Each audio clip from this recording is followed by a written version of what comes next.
Hello everyone, welcome back to my YouTube channel. आज है 22 मई और आज की क्लास के अंदर अपन जो कुमार गौरव सर के द्वारा 22 मई को जो करंट अफेयर्स करवाई गई है तो उसी क्लास का अपन हैंड रिटन नोट्स के रूप में रिवीजन करेंगे। तो आज की क्लास का क्वेश्चन नंबर 1 देखते हैं। G7 शिखर सम्मेलन 2023 का आयोजन कहाँ पे किया जा रहा है? तो जापान के ही जो हिरोशिमा है वहाँ पर इसका आयोजन किया जा रहा है। और इस बार इसकी कौन सी बैठक है? तो 49वीं इस बार की बैठक है और 19 से 21 मई तक इसका आयोजन किया जा रहा है। G7 शिखर सम्मेलन है, इसकी स्थापना कब की गई थी? तो 1975 के अंदर ही G8 के रूप में इसकी स्थापना की गई थी, लेकिन रूस को इसके अंदर बाहर करने के बाद में ये G7 के रूप में ही बच गया है। तो पहले G8 था, अब G7 के रूप में ही है। तो कौन कौन से देश शामिल हैं इसके अंदर? तो जर्मनी है, France, Japan, USA, Italy, Canada और ब्रिटेन, ये 7 देश इसके अंदर शामिल हैं और रूस को इसके अंदर मतलब बाहर कर दिया गया है। आगे देखते हैं भारत के इसके अंदर भारत के द्वारा कौन इसमें भाग ले रहे हैं? तो प्रधानमंत्री श्री नरेंद्र मोदी जी इसमें भाग लेने के लिए जापान गए हुए हैं। और इसको होस्ट किसने किया है? तो जापान के ही जो प्रधानमंत्री हैं फूमियो किशिदो, तो इनके द्वारा ही इसको होस्ट किया गया है। इसकी पहली बैठक का आयोजन कहाँ पे किया गया था? तो 1975 के अंदर ही पेरिस फ्रांस के अंदर इसकी पहली बैठक का आयोजन किया गया था। और 48वीं बैठक है उसका आयोजन जर्मनी में किया गया था, तो इसको भी याद रख लेना। 2023 की जो बैठक है उसमें क्या शामिल किया गया है? तो 10 सूत्रीय आह्वान है, इसको शामिल किया गया है। अब देखते हैं, जापान की राजधानी टोक्यो है और जो 32वां ओलंपिक है इसका आयोजन टोक्यो के अंदर ही किया गया था। जापान की मुद्रा येन है और जो हिरोशिमा है यहाँ पर परमाणु बम है वो 6 अगस्त 1945 को गिरा था। किसके द्वारा गिराया गया था? तो ये अमेरिका के द्वारा ही। और नागासाकी है, इस पर परमाणु आक्रमण है वो 9 अगस्त 1945 को हुआ था, तो इसको भी याद रख लेना। होन्शु द्वीप है, ये जापान का सबसे बड़ा आइलैंड है। आगे देखते हैं क्वेश्चन नंबर 2।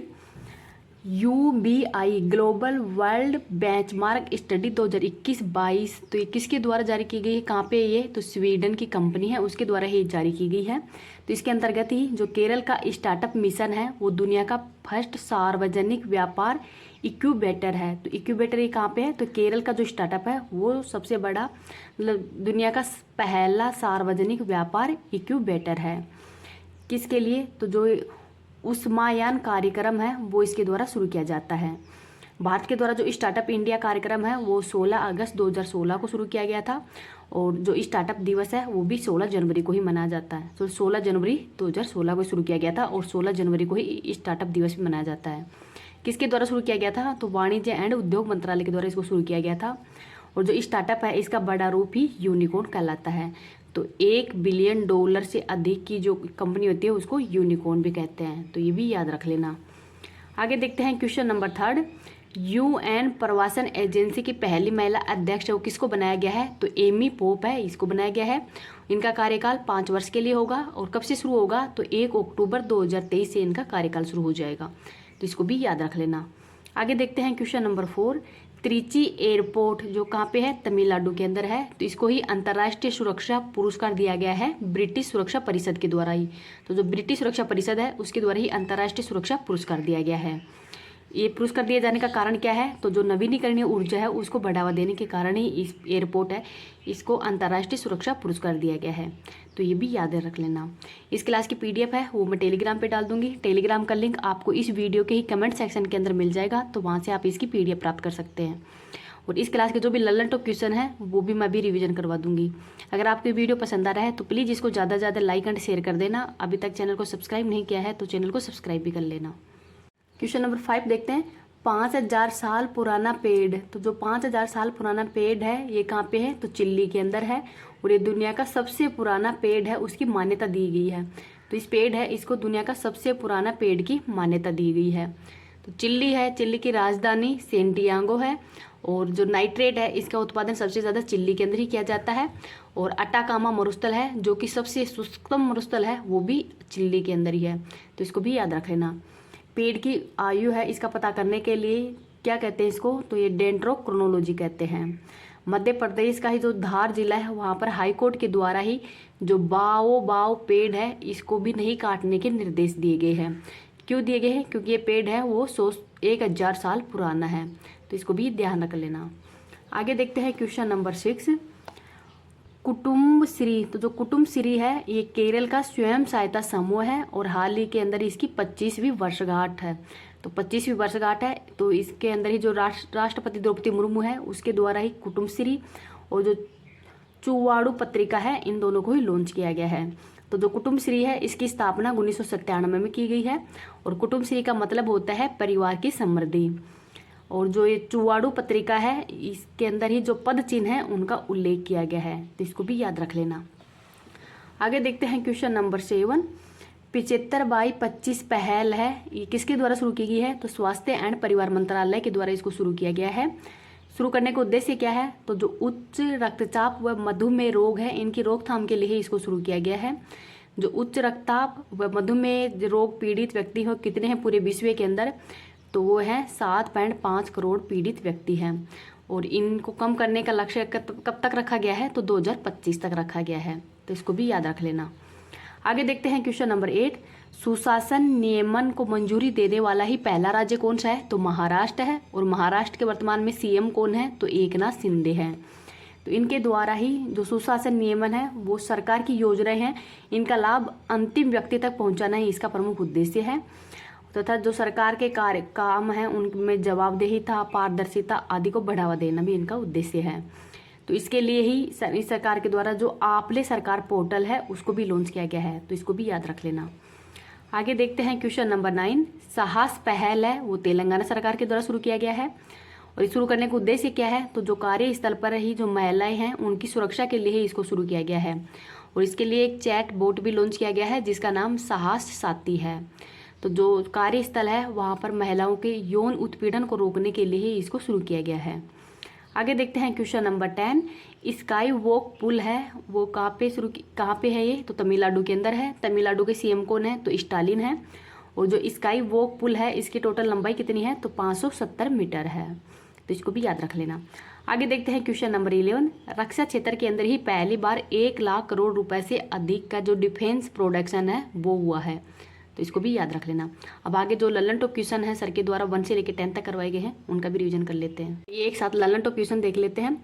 G20 2023 की अध्यक्षता भारत के द्वारा की जा रही है और इसमें पहले शेरपा कौन है? तो अमिताभ कांत है और G20 की थीम क्या है? तो वसुधैव कुटुंबकम है।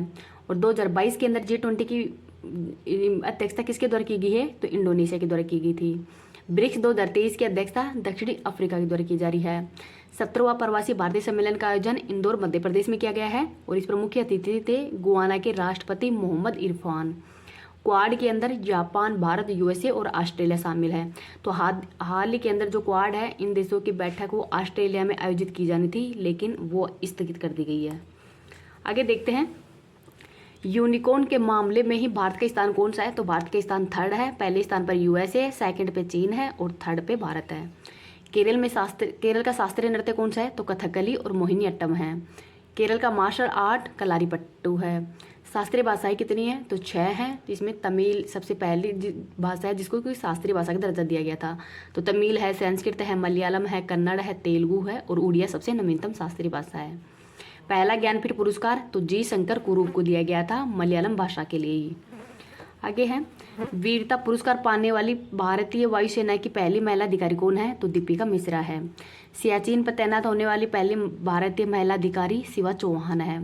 और भूटान के अंदर ही प्रोजेक्ट दंतक के तहत ही तैनात होने वाली पहली महिला अधिकारी कौन है? तो इनका नाम है सुरभि चकमोला, तो इसको भी याद रख लेना। आगे देखते हैं Wisden cricketer of the year की सूची के अंदर ही शामिल खिलाड़ी कौन है? तो इनका नाम है हरमनप्रीत कौर। भारतीय ओलंपिक संघ की पहली महिला अध्यक्ष कौन है? तो पीटी उषा है और इसको उड़न परी के नाम से भी जाना जाता है। आईसीसी पुरुष T20 क्रिकेट के अंदर ही एम्पायर बनने वाली पहली महिला तो इनका नाम है किम कॉटन। सेबी की पहली महिला अध्यक्ष माधवीपुरी बुच है। आर्टेमिस जो चंद्रमा पर भी मिशन भेजा जा रहा है नासा के द्वारा ही, तो इसके अंदर 4 अंतरिक्ष यात्री भेजे जाएंगे जिसमें पहली महिला है, इनका नाम है क्रिस्टीना कोच, तो इसको भी याद रख लेना, वेरी इंपॉर्टेंट है। आगे देखते हैं शिवमोगा एयरपोर्ट कहाँ पे है? कर्नाटक में। डोनीपोलो एयरपोर्ट अरुणाचल प्रदेश में है। कैंपगोड़ा एयरपोर्ट बेंगलुरु के अंदर है। मनोहर पारिकर एयरपोर्ट तो इसका पहले नाम मोपा एयरपोर्ट था और अब इसका नाम मनोहर पारिकर एयरपोर्ट कर दिया गया है और ये गोवा के अंदर है। गोपीनाथ बारदोली एयरपोर्ट असम में है। जेवर एयरपोर्ट नोएडा उत्तर प्रदेश के अंदर है। आगे देखते हैं जाइलम और फ्लोएम, ये दोनों उत्तक होते हैं। और जाइलम का काम होता है कि जड़ से पानी, खनिज आदि ये पत्तियों तक पहुंचाना। और फ्लोएम का काम है जो पत्तियों से जो खाद्य पदार्थ है उसको पूरे पेड़ तक पहुंचाना, इसका प्रमुख कार्य है। पौधों के अंदर वृद्धि रोधक हार्मोन कौन सा है? तो S20 जो अम्ल है वो वृद्धि रोधक हार्मोन है। वायु प्रदूषण मापने के अंदर लाइकेन का उपयोग किया जाता है, तो इसको भी याद रख लेना। आगे देखते हैं राष्ट्रपति के निर्वाचन मंडल के अंदर ही संसद के जो निर्वाचित सदस्य व राज्य विधानमंडल है उसके निर्वाचित सदस्य वो भाग लेते हैं। और महाभियोग प्रक्रिया के अंदर ही, तो ये अनुच्छेद नंबर 61 के अंदर महाभियोग का उल्लेख किया गया है। और इसमें महाभियोग प्रक्रिया है, इसके अंदर जो संसद के जो निर्वाचित और मनोनीत सदस्य हैं वो भाग लेते हैं। आगे देखते हैं राष्ट्रपति की क्षमादान की शक्ति है वो अनुच्छेद नंबर 72 में है। और राज्यपाल की क्षमादान की शक्ति है वो अनुच्छेद नंबर 161 के अंदर ही उल्लेख किया गया है।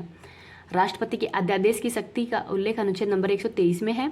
और राज्यपाल की जो अध्यादेश की शक्ति है वो अनुच्छेद नंबर 213 में है। आगे है इटाई रोग कैडमियम के कारण होता है। डीपीटी टीके का संबंध डिप्थीरिया, काली खांसी और टिटेनस से है। हीमोफीलिया रोग, इसके अंदर रक्त का थक्का नहीं जमता। सिकल सेल एनीमिया, तो इसके अंतर्गत जो आरबीसी है इसका आकार है वो हंसियाकार हो जाता है, तो इसको भी याद रख लेना। आगे देखते हैं भारत की पहली वाटर मेट्रो कोच्चि के अंदर है। भारत की पहली अंडर वाटर मेट्रो कोलकाता के अंदर है, हुगली नदी पर ही। ऑनलाइन गेमिंग के अंदर पहला एक्सीलेंस सेंटर शिलोंग मेघालय में खोला जा रहा है। भारत का पहला हर घर जल प्रमाणित वाला राज्य कौन सा है? तो गोवा है। और भारत का पहला हर घर जल प्रमाणित वाला जिला कौन सा है? तो बुरहानपुर मध्य प्रदेश है। पहला सौर ऊर्जा संचालित गांव मोडेरा गुजरात है। काला घोड़ा फेस्टिवल का आयोजन मुंबई में किया जाता है, तो इसको भी याद रख लेना। आगे देखते हैं विशाखा वर्सेस जो राजस्थान सरकार है उसके द्वारा ही 1997 के अंदर ही जो कार्यस्थल पर ही महिलाओं की सुरक्षा संबंध जो यौन उत्पीड़न है उसको रोकने के लिए ही गाइडलाइन जारी की गई थी, तो ये भी देख लेना। अनुच्छेद नंबर 14 विधि का शासन या विधि के समक्ष समानता का उल्लेख किया गया है। नागालैंड को पूर्ण राज्य का दर्जा है वो 1963 के अंदर दिया गया था 13वें संविधान संशोधन के तहत ही। सिक्किम को 36वें संविधान संशोधन के तहत 1975 के अंदर पूर्ण राज्य का दर्जा दिया गया था। और गोवा को 56वें संविधान संशोधन 1987 के तहत ही पूर्ण राज्य का दर्जा दिया गया था। और तेलंगाना है ये आंध्र प्रदेश से अलग होकर ही 2 जून 2014 को ही अलग राज्य बना था। आगे है राष्ट्रपति निलयम तेलंगाना सिकंदराबाद के अंदर है। राज्य रोबोटिक फ्रेमवर्क तेलंगाना के अंदर। स्टेचू ऑफ इक्विलिटी हैदराबाद के अंदर ही है। संत रामानुजाचार्य की प्रतिमा का अनावरण किया गया है यहाँ पे। आगे है द नीलगिरी ताहार प्रोजेक्ट तमिलनाडु सरकार के द्वारा शुरू किया गया है। विश्व का सबसे ऊंचा नदी के ऊपर ही रेलवे पुल कहाँ पे बनाया गया है? तो चेनाब नदी पर बनाया गया है, जम्मू कश्मीर के अंदर ही। सबसे लंबा रेलवे स्टेशन तो ये सिद्धरूदा स्वामी रेलवे स्टेशन है, कर्नाटक के अंदर ही। मैटूर बांध कावेरी नदी पर है और ये तमिलनाडु के अंदर ही है, तो इसको भी याद रख लेना, ये भी इंपॉर्टेंट है। अब तो आज की क्लास कैसी लगी है ये आपको कमेंट करके बताना है।